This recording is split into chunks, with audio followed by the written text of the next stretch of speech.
I have a lot of respect for money. You bought a bank. My ultimate dream is to build a one-stop international neobank that services from Nigeria all the way into Indonesia.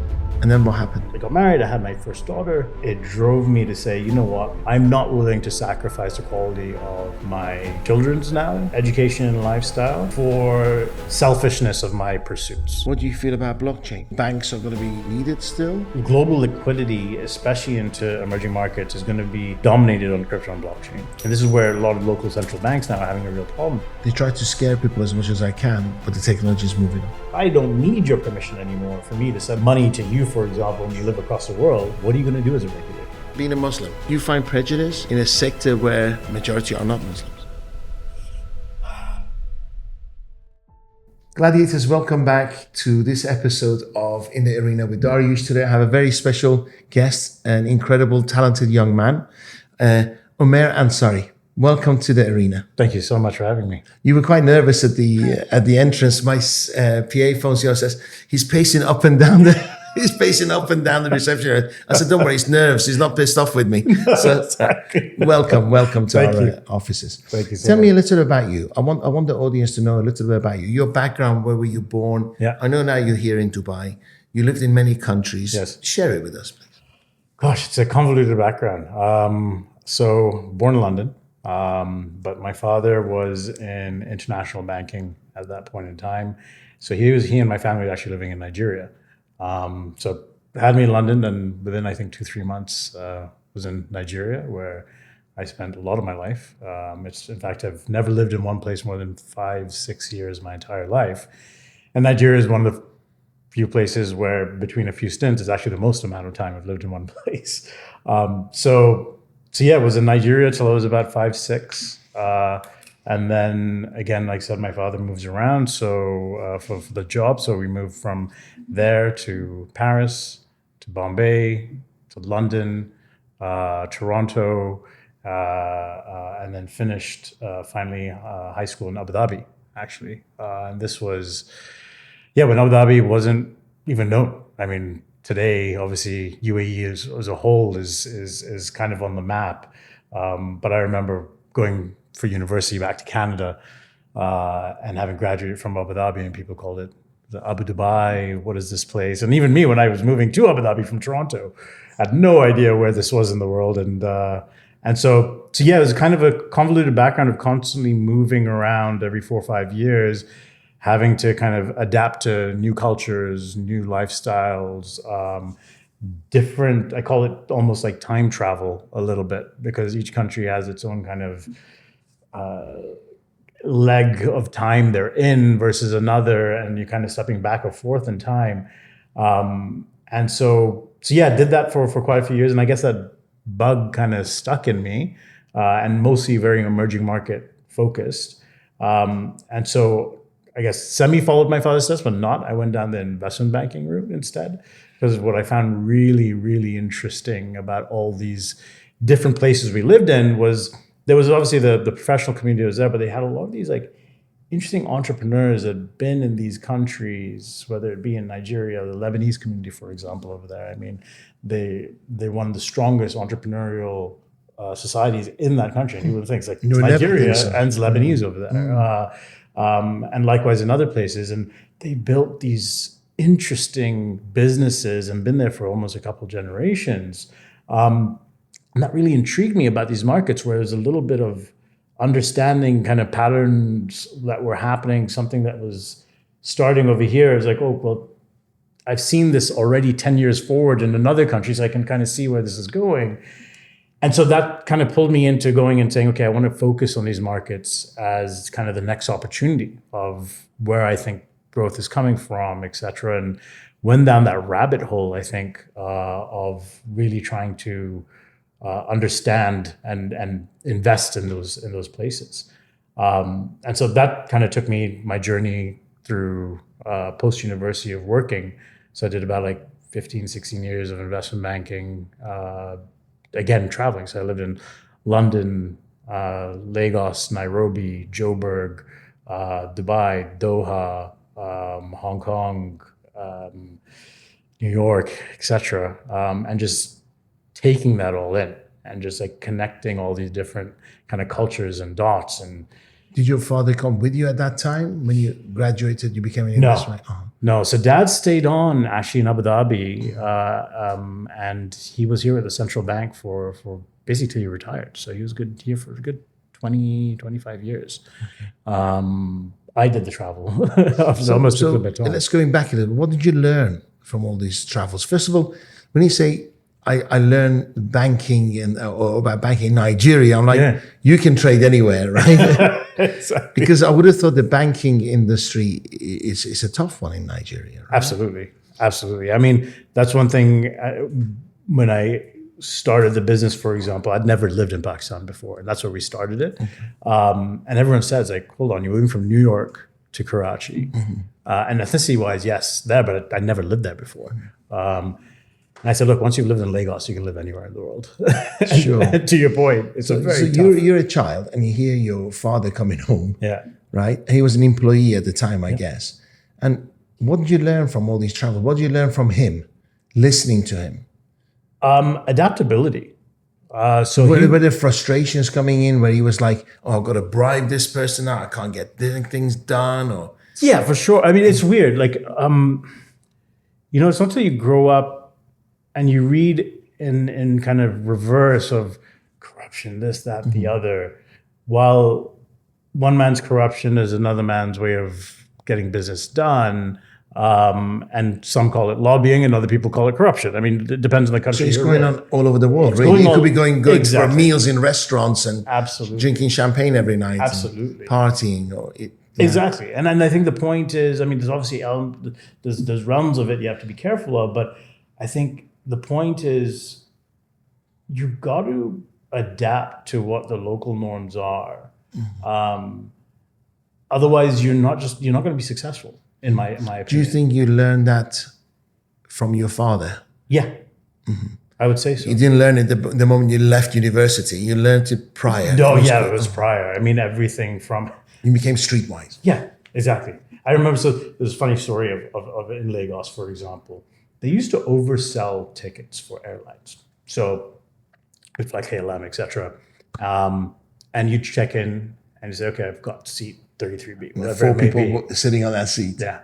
And so my father at the time knew this. And so there were people you'd pay to go and sit in your seat for you so that when you get on the plane, when you get, but if you didn't know that and if you're like, no, I'm above this, etc. and all that, you wouldn't get on that flight. Right. Crazy. So there are certain things you have to kind of adapt your mannerisms to and the way you look at things to be able to get execution done. So you can either sit back and say, "Oh no, I'm not going to do it," or you have to say, "How do I get what I need to get done?" Sure. You're in a line of business where there's two things. I'm a sales trainer. That's how I started. Yeah. Sales and business. I believe that if you can't sell, you can't have a business. Agree. And when you have a business, you need profitability. So you need to have a good relationship with money. Correct. You got to a really good start because I want to know about what you think of money. What is money to you? Yeah. Because the moment I speak to some business owners, they're scared to even, they dislike the word sales. They hate sales. They hate money. Yeah. So subconsciously, they sabotage their profits. They sabotage their success because they don't have a good relationship mentally with money. So what do you learn about money? And if you could describe what you think of money, I'd really appreciate that. I have a lot of respect for money. So background, my father, we lived a very, I'd say, not luxurious life, but we lived a very good upper middle class kind of lifestyle, expat life, moving around all over the place, which you kind of take for granted, especially if you're born into it, which I was. I will 100% say that I was spoiled growing up, comparatively to my sisters who are older than me and had to go through like the grunt of before my father became successful. But he decided to leave all that at one point and said, I want to become a businessman. So he left banking, and that's when we moved to Toronto for him, and he wanted to set up a restaurant in Toronto. Okay? Okay. You saw that. You experienced that. I experienced that. So we went from expat lifestyle, comfortable, everything being taken care of, private schools, to Toronto, public school, counting the money, being careful about spending time at the business. Me, myself, I was probably what, 11, 12 at the time. Finished school, I used to go and work at the restaurant. Weekends, I used to work at the restaurant. What kind of food is it? It's Indian food. So it's called Planet Bollywood. Okay. It's still going? No, it's done. It's done. I think 3-4 years in, my dad realized it's not for him, left, and that's when he got the opportunity in Abu Dhabi, and that's where he moved to Abu Dhabi. But what I mean by respect for money, at that point in time when you did not have it was when it taught the respect for it, and how to make sure you are careful with it as well. Because when there's no safety net there, and you're out there and Your life suffers. your life suffers. Yeah, and your family suffers. Exactly. Yeah. So it's something of it's a thing that, and the fear of failure, and it was a failure, which my dad got over, and he set up, he went back to the working world. But that sense of failure is something that drives me till this day. And that sense of almost bipolar is in my mind. When I walk outside, for example, in the UK, wherever maybe, I see a homeless person, what goes in my mind automatically is I can do that. What stops me from being that? So I'm very respectful of money. I, till this day, very careful of what you spend on, whatever it may be. So there's this, that's the relationship I have with money, but sometimes also holds me back because The fear of the risk. exactly, which you read, you have to take risk, and I'm like, yes, but I want to be very careful. So when I decided to, for example, start this as well, I was very careful because I had I got married, I had my first daughter, and when decided to do this, I was very careful about saying I don't want to sacrifice anything for the family's life. So can I afford to do this risk without sacrificing The quality of the life that we have. exactly? It's funny because my son, he's 31 now, runs the company. I often think what drives him. Yeah. Because he saw me lose everything. And I'm pretty much certain that he's driven by the fear of losing everything again. Whilst I've got over it, and I want the cars, I want the lifestyle, I want this, and I can't even remember how hard it was. I know it was very painful. But as my son goes, he's not driven the same way about abundance, but he's more driven running away from having nothing. Yeah. How painful that was. So I'm not sure which is the better, or maybe it should be a balance of drive, yet being able to take a risk, because when you're self-employed, you're going to take a lot of risks. There's going to be sleepless nights, and which I want to know about. So you did how many years of investment banking? 15 years? 15, yeah, just about 15 years. You traveled the world, Yeah. and then what happened? By this time you have a child. By this time I have a child. So I'd always had this bug in me to just do something, not being employed and trying to do something of my own. To be honest, along the way, I had various different ventures which did well or failed, etc., whatever it may be, but always small in size. You dabbled. I dabbled. And then at a certain point, and it's funny, it was actually my daughter that, when she was born, that struck me to be able to push myself to go and do it, which is counterintuitive. But the reason for that was I had this idea beforehand. And in my view, and had seen businesses being built around this across other markets, China, Brazil, Indonesia, etc. And I said, I know this has worked. I've not found something in this region that is doing the same thing. I know something could happen here. But I did the whole usual philosophize about it for a long time. I spoke to numerous people. Everybody said, don't do it. Mix of don't do it or do it and all. But the point is there's a great podcast at that time called Zero to IPO. And the zero part of it, which is the beginning, says that an idea in the shower is worth nothing, which is what majority of people have, right? Oh, I've got a great idea, but no one actually actions it. And then it runs through the process of that company going from zero to IPO and all the failures along the way and successes. But it wasn't until I had my daughter that it drove me to say, you know what, and this gets to the sacrifice aspect of it. I realized very quickly that I have a very short period of time where my life is only my life. Meaning that I'm not willing to, and it may be wrong, it may be right, I don't know. I'm not willing to sacrifice the quality of my children's now education and lifestyle for the selfishness of my pursuits. You can do that when you're younger, I think. But at a certain point, you have to look beyond yourself. So I said, look, I have now a window of literally 4 to 5 years before I know, one, your OPEX and CAPEX just goes through the roof. School fees, gifts, etc., and all everything just starts. And maybe you have some savings that can carry you through for a period of time. Exactly. Yes. But I have 4 to 5 years, which I think is a point where you can know whether you've built something successful or not. And so I said, I have 4 or 5 years to either fail or succeed. If I fail, I'll go flip burgers at McDonald's and figure it out. But if I succeed, then great. So yeah, that's what drove me to finally say, okay, this is the time, and I do have the idea that I want to go after to be able to make that. I'm dying to know, what's the idea? What was the idea? So the idea was and remains, and this I fell into when I was actually working at Renaissance Capital, living in Nigeria, Nairobi, etc. Was we did one of the first projects with a firm called Safaricom and M-Pesa. Backstory is, if you look at a lot of emerging markets, you've got banks that are there, but there's a huge amount, almost like 80, 90% of the population have no access to any form of banking. Cash. It's all cash driven.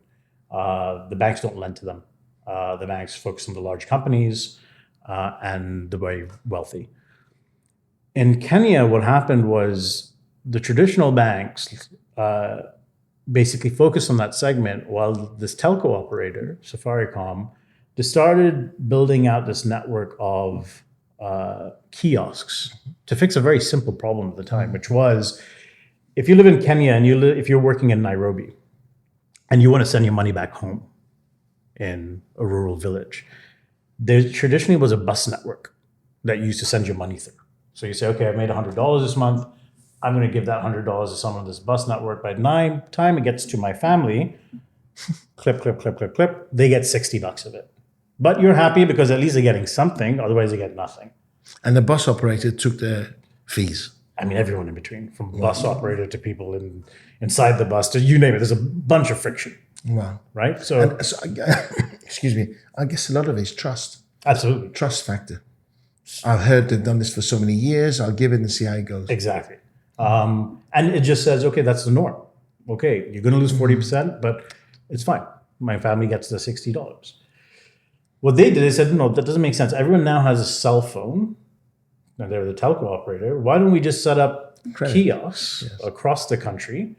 And all we need is for you to come to that kiosk and say, I want to send $100 now from this kiosk to another kiosk, which has a corresponding kiosk in the rural village. It's instantaneous, and I'm going to charge 4% for that instead.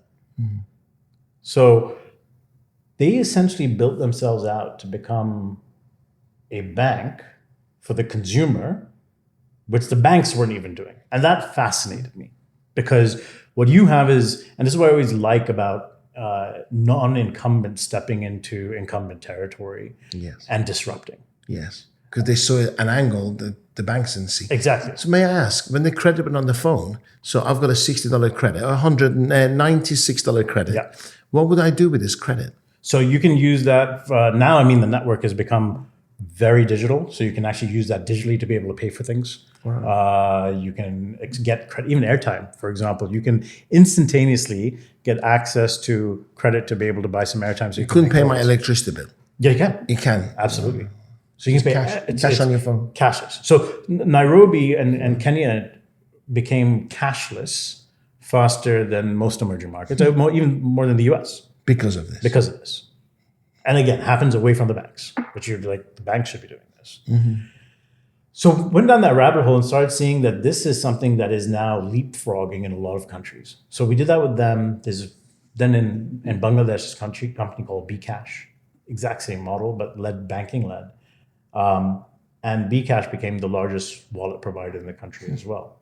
Again, stepping from China, Ant Financial, away from the banks. In Brazil, neobank. So the idea is like, I saw this happening where this now leapfrogging away from your traditional banking network to be able to bring in consumers to become, to grow your consumer wallet and credit card penetration was now happening from a technology aspect. And I love that.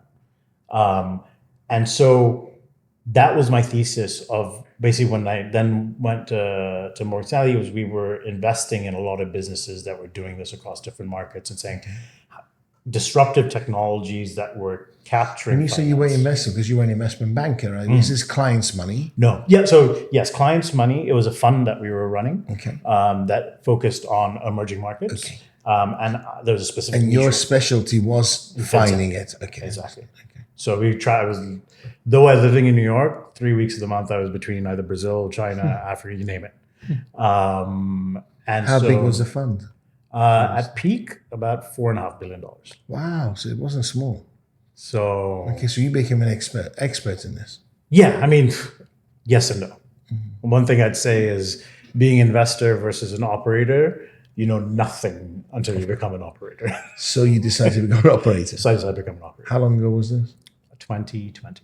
You didn't want to have booths. So how are you going to distribute the money?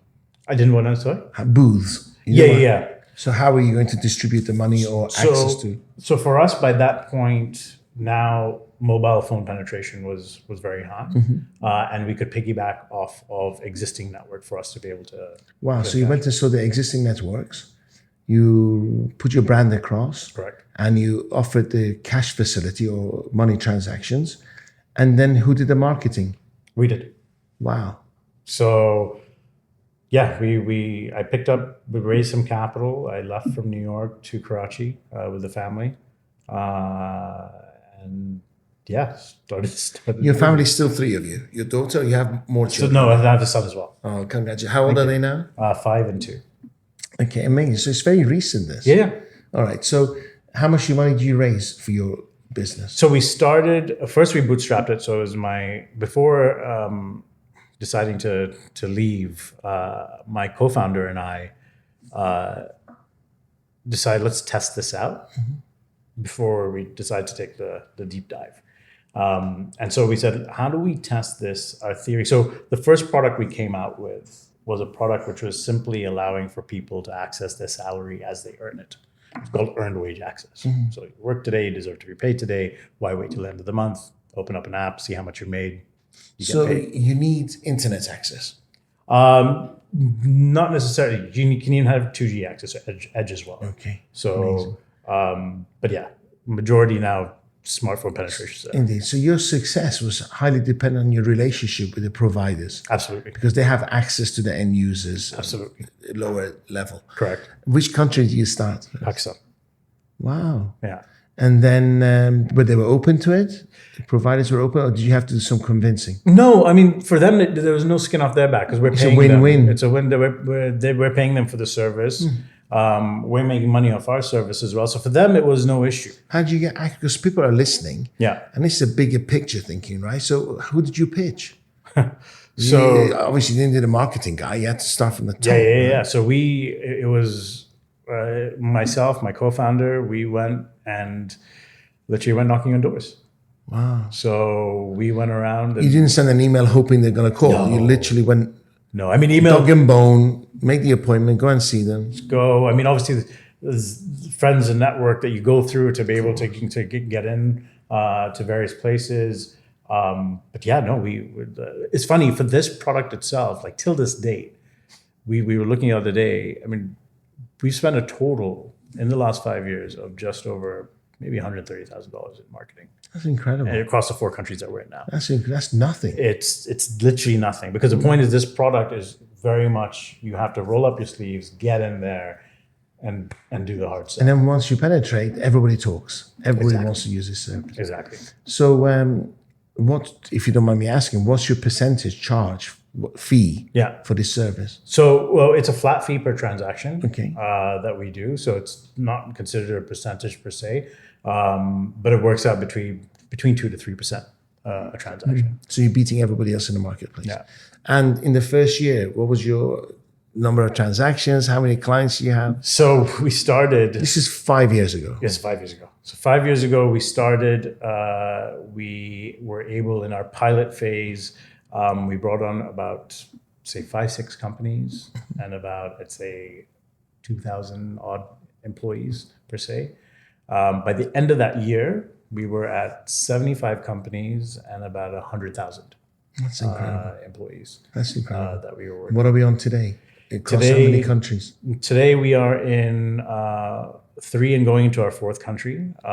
We have over 7,000 businesses that we work with and over 1 million customers. How do you feel about that? Feel like we barely scratched the surface. Wow. So you're still driven by the goal of changing. So much more for us to do. This is, so, I mean, I say 1 million. Let's talk about just Pakistan alone. Pakistan's 240 million people. We've done nothing. And what percentage of those are going to get the salaries through your system? Because 100% of ours. wow. So for us, the idea is that, and this is something we learned through, we went through this program called Y Combinator in the US. And the whole point is that you want to make sure that the market you're going after, that if you're able to even get 1% market share, you can build a $10 billion company. When are you going to reach that though? 3-4 years That's incredible. is our hope. You looking at raising money? I mean, Are you looking for investors? Amazing. What a pot of gold. Congratulations. Thank you. In such a short period of time. What's your biggest challenges you've faced till now? Oh, How many employees do you have? we are now 1,500 people. No. Yeah. Wow. 1,500 people work for you. That's incredible. So Surprising. recruitment has been the toughest? Oh yeah, recruitment's been tough. Attrition of that, of the good people that are there. Macro, regulatory. We're in a very regulated space because it's banking. We're now have a full banking license. And I guess governments get their teeth into it. They want to know more. Exactly, and it's new. So the problem is there is no regulation around it. So Sometimes you got to assist them put the regulation in place. absolutely. But regulators don't like that.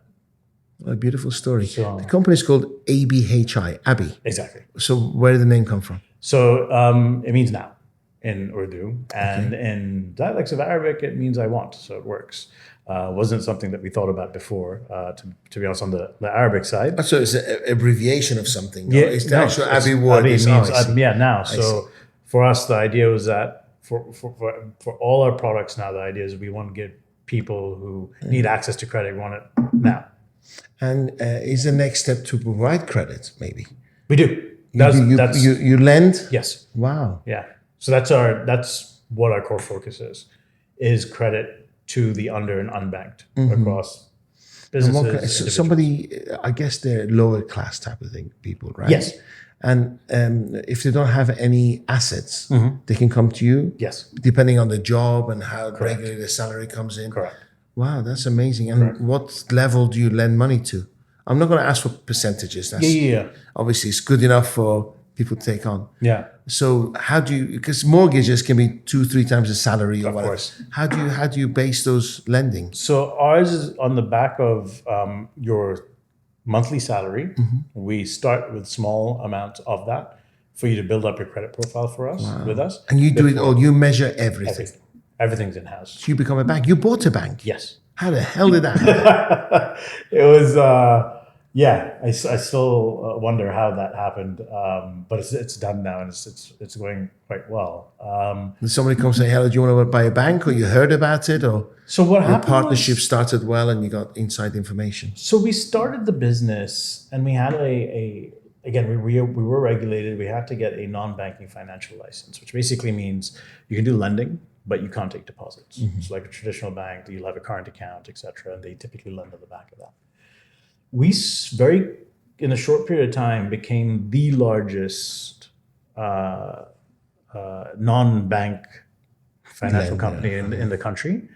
So much so we became almost as large as some of the medium-sized banks in the country, which had been around for like 30, 40 years. We did it in 3, 4 years.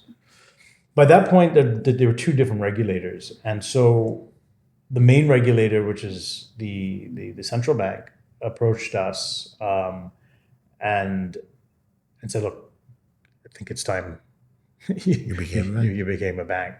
And at that point, there was a international bank leaving the country. And so you always had ambition to become a bank. But if you asked me even 2 years ago whether we would be a bank today, I would say no. It's not on my plans. It's not, at least not in the near-term journey.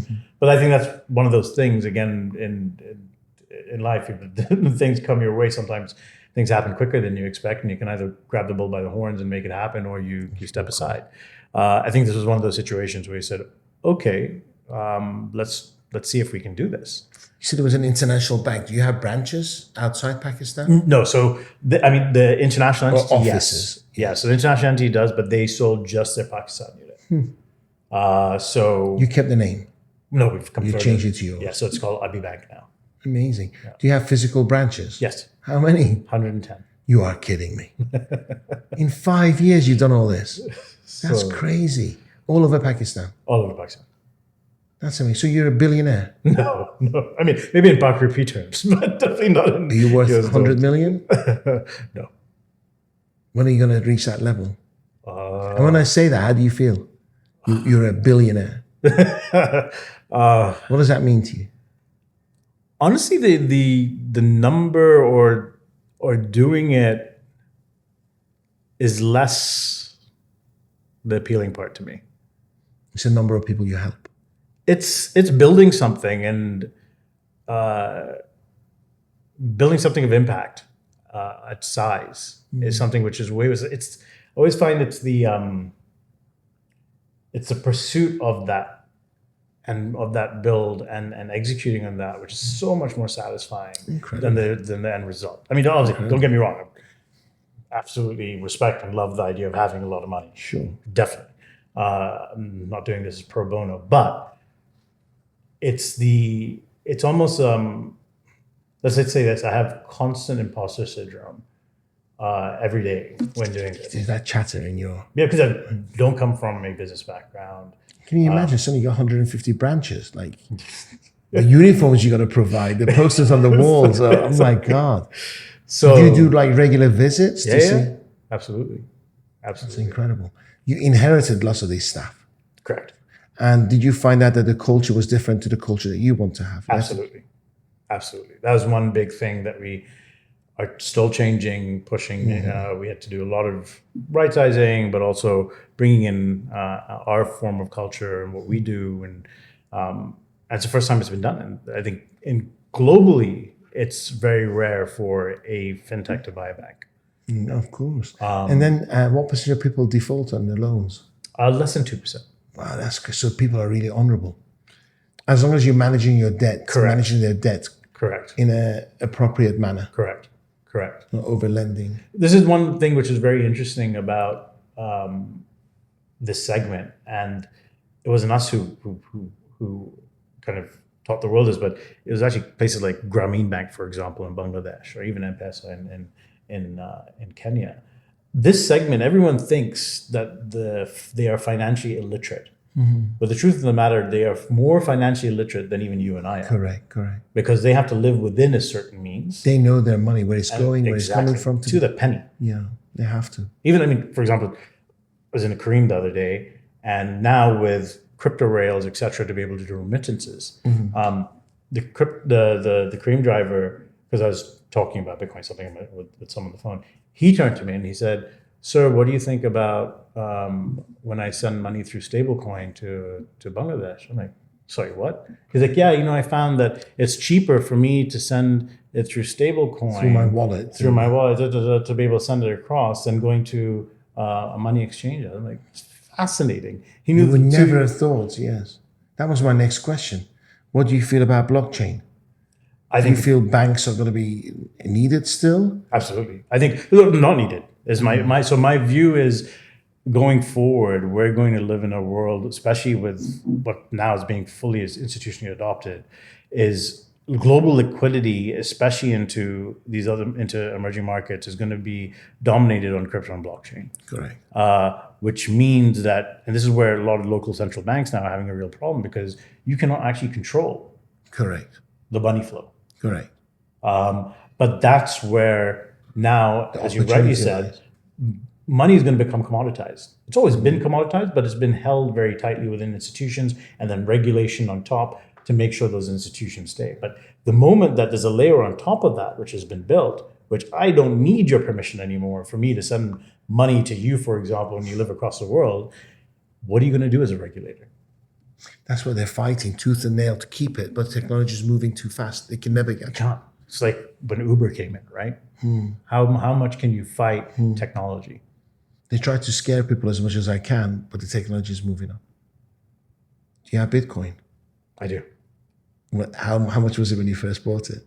$150? No. Yeah, look, I wish I bought more.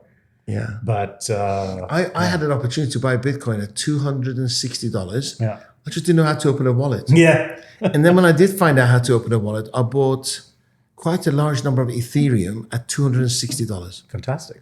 But I lost my wallet's password. You know what? I wrote it on a stupid. I'm a man, right? Yeah. Women will tell you how to do it. Like, why don't you email it to yourself? I wrote it on a sticky pad, put it in the safe. Yeah. Years later, I was moving. I emptied the safe. I was like, what the hell is this thing? And I threw it in the bin. Love it. I would have had, like, I think, $750,000 now Oh, of Ethereum. it's crazy. There you are. And then I had some more Ethereum. I shared the password with a member of staff. He left, took the money with him. Oh, Yeah. It's, So this lack of knowledge or fear of technology. absolutely. But younger generation are so open to it. That's the thing. I mean, every generation after is going to be much more open to technology than the My previous, kids are right? dip with their phone and Absolutely. they don't deal with cash. Exactly. The idea of cash I like because it's that freedom. Not nobody knows where you are, where you're spending it. Yeah. That's amazing. Do you feel the future is with you having lots of branches? Because in Europe, people are having less and less branches. They're going more online. Like Correct. where I used to live for 30 years, it was a bank in every street corner. Now there's no banks. I think it's evolving. So to your question, not just no. I think our whole strategy is not having more branches, is actually cutting down the existing branch network. Because you pay a huge amount of rent. It's rent, it's upkeep, it's Staff manning there, all that kind of stuff. But this nuances, and this is why I say time travel between markets. There's still an element of education that's required and catch up to technology in some of these countries where they also don't trust institutions that don't have a certain network. True. So what we do is, because for us to build our deposit base, for example, we do need branches for now. May not in the future, but for now that's there because the people like to touch and feel, etc. When it comes, They have access to you all the time. exactly. So that's an element of it. But going forward, we don't view that branches is going to be the main source of us to be able to grow the business. In fact, majority of our business now is growing digitally as opposed, and that's the big reason why we took this. It's like our digital strategy is much more robust comparatively to the brick and mortar. However, the brick and mortar won't go to zero either. And I think this is something where people try to live in extremes when it comes to technology. In the US, for example, there's a digital bank called Capital One. What they've done is, and it's fascinating, if you haven't time to just watch some YouTube videos on it, and you'll see, I was just in Boston recently, there was a Bank of America branch on this side of the street, and there was a Capital One branch on this side of the street.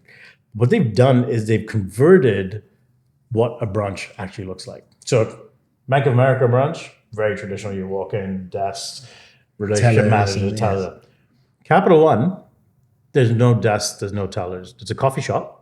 So they tie up with unique coffee chains in the US. So that attracts the younger crowd to come in, and they have working desks. So it's almost like a WeWork equivalent. People can come in, grab a coffee, work, etc. They have then these random booths at top that, should you want to have any help from a financial perspective, on the app, you book an appointment, you go upstairs, you can figure out how you can get a loan, a mortgage, this, that, the other. But you have no idea this is a financial institution. It had a line around the block to try and get in there. Wow. So my view is that you still will require a branch network to be able, because younger generation as well still do want places to go to, but it's all about the experience. It's all about That flexibility and no pressure. They're smart. They can Google it faster than their bank manager has knowledge. Exactly. Amazing. So I just think we evolved. So you won't have as many branches, but you still will have a branch network. I run these events called Gladiator Summits. I don't know if you did some research. We sell more on the floor on our summit than any other summits. Yeah. Because everything we do is heartfelt.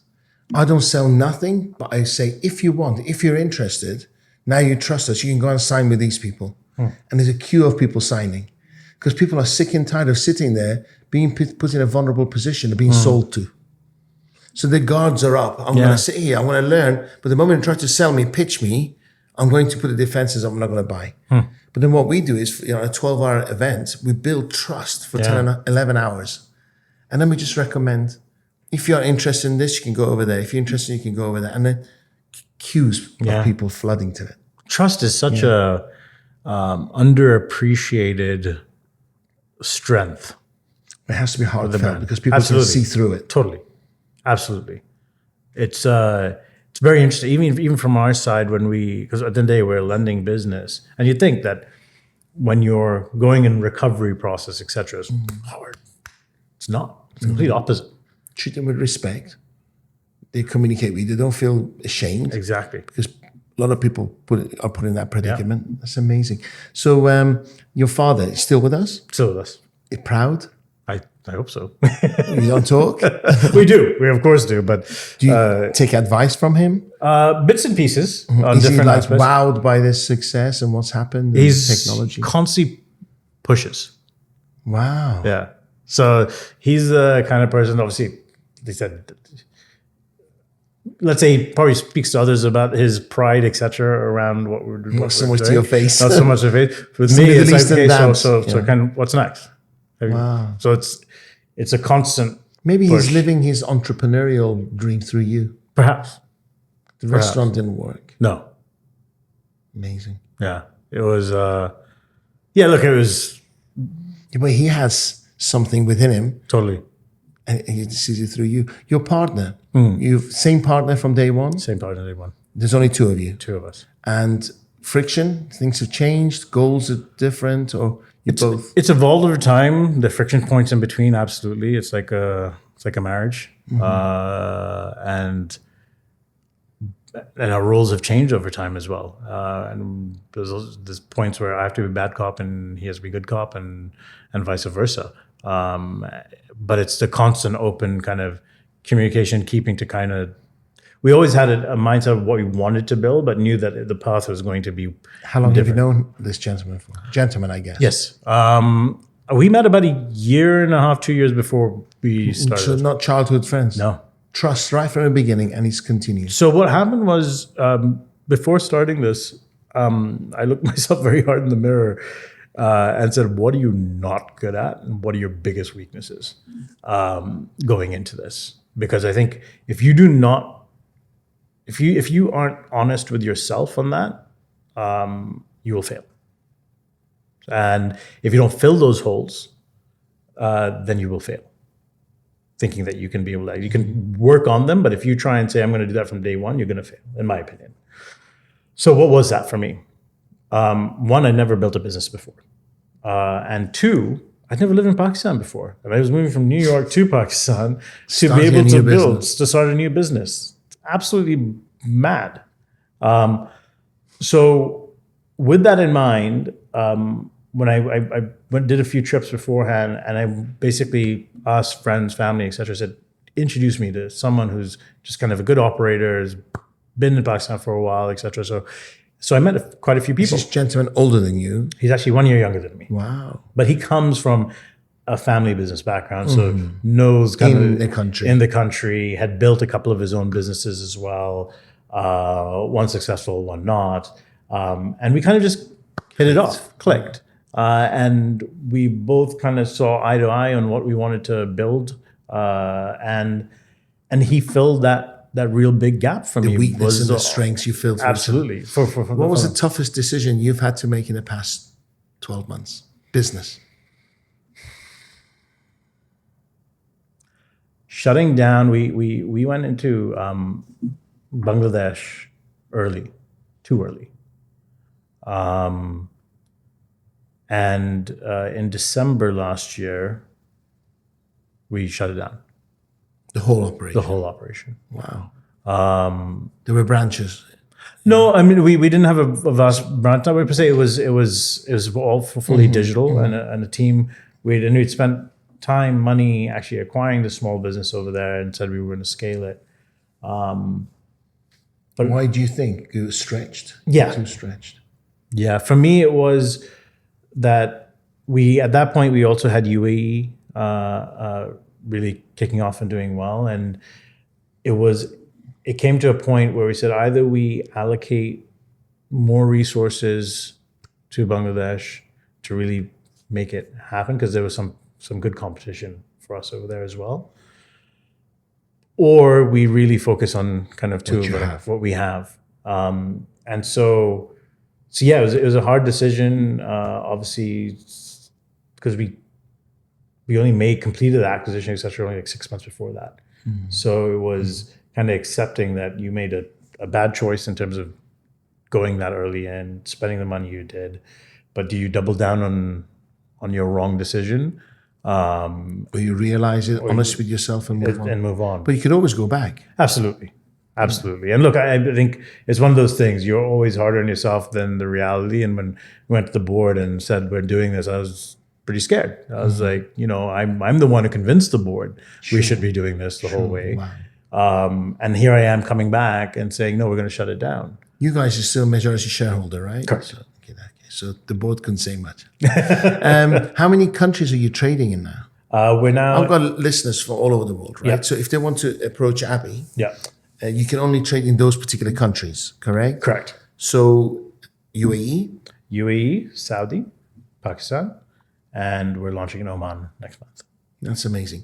And how can they approach you? How can they start doing business with you? What's the first step they need to take? We've got a website. You can hit abi.co. And to apply, it's easy in setting up a new bank account, right? Absolutely. What do you have to do? Straightforward. So over here, for example, directly linked with the UAE Pass.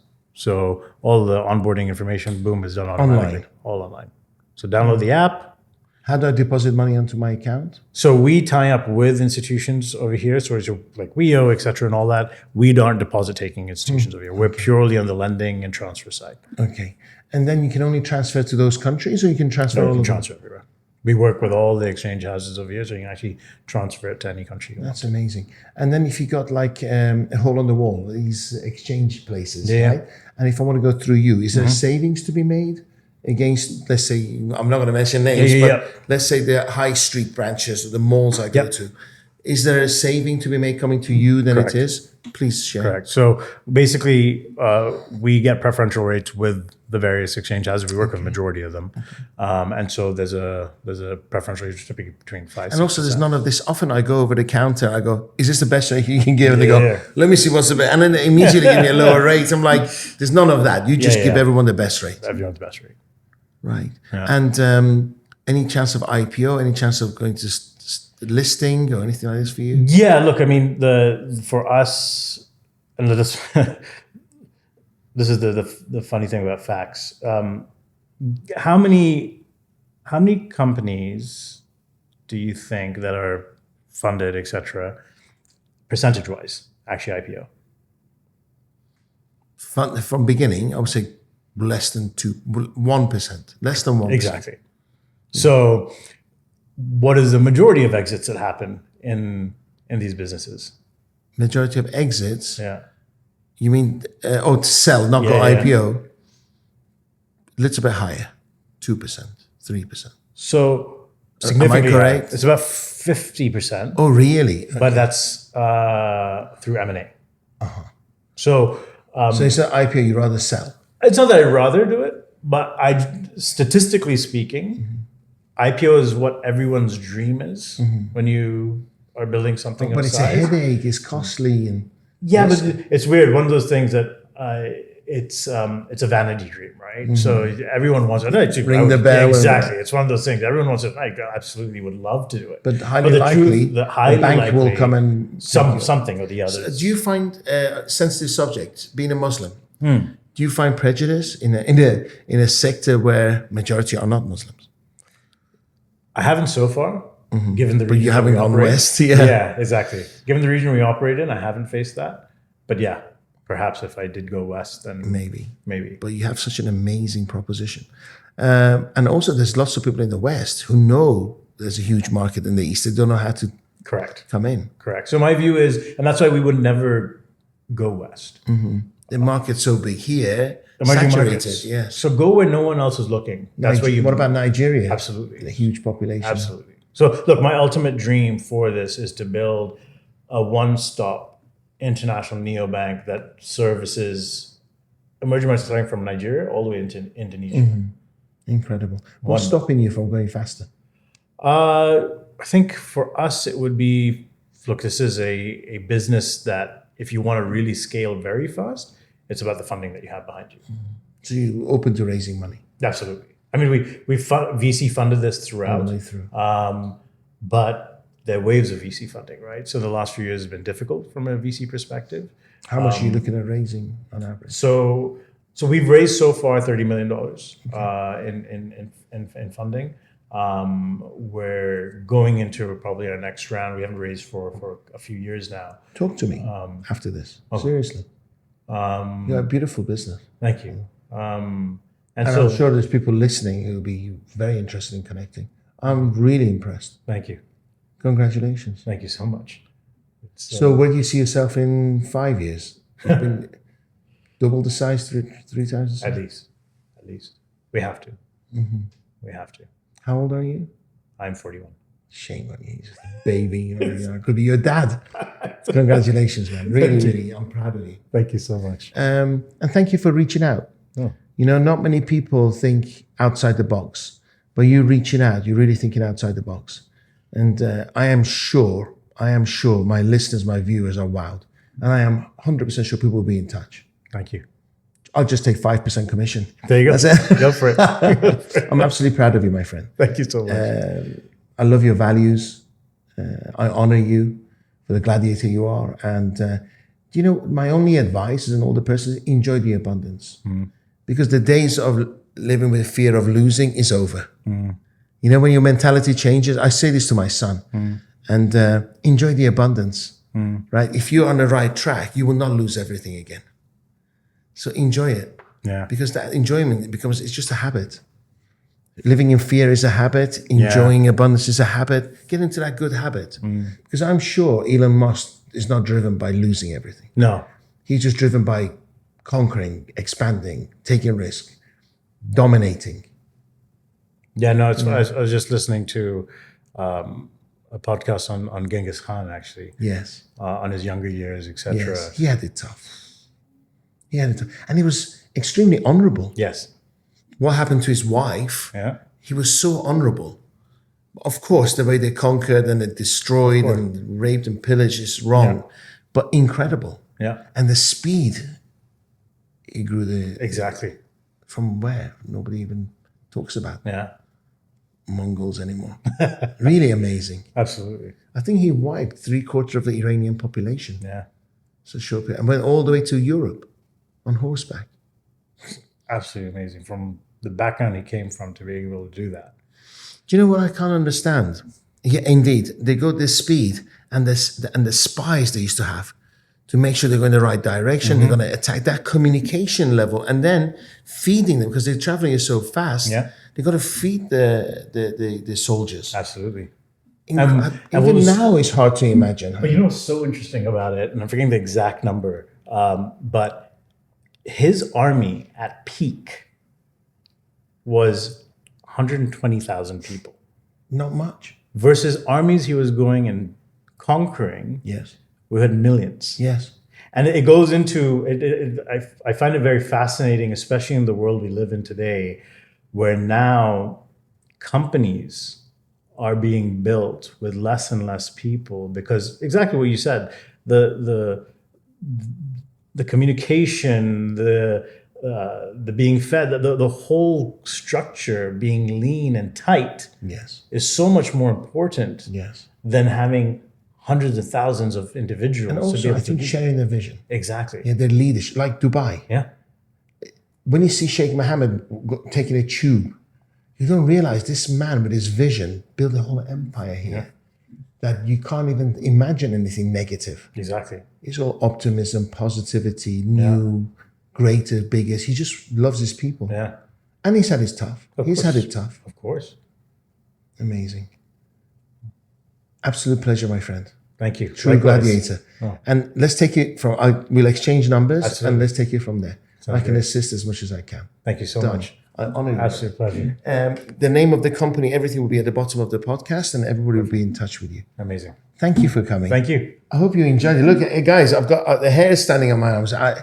Truly, I admire you. I think I congratulate you, and you're onto something massive, and you know it. So, Thank you. just enjoy the ride. Thank you so much. Thank you very much. I salute you. Thank you.